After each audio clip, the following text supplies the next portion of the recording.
Math 3, final benchmark, number 38. A librarian randomly surveys 140 students in a school to determine if students at the school are satisfied with the current opening hours of the library. The survey results reveals that 60% of the students are satisfied.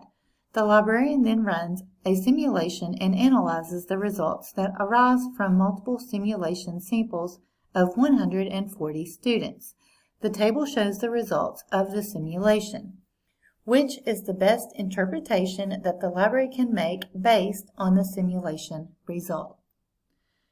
All right, so looking at this question, first you're going to look at, this says frequency. That means how many times this occurs.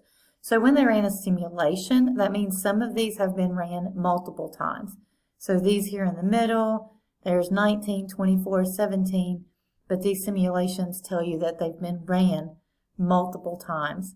And this is the proportion of students that are satisfied, which is what we are looking for. So let's see what choices we have. All right, and it says the best interpretation of the simulation.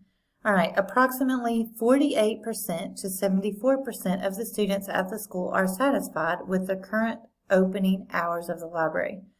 All right, so here's 48% and here's 74%.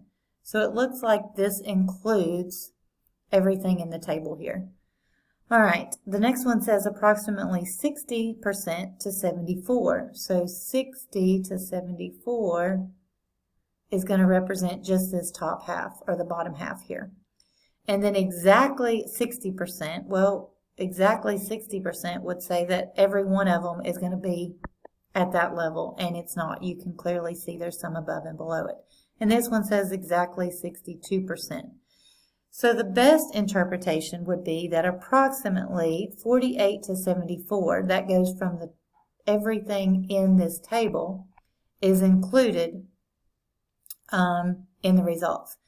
This approximately 60 to 74, that only accounts for the top percentage or the bottom half of the graph. So that one would not work.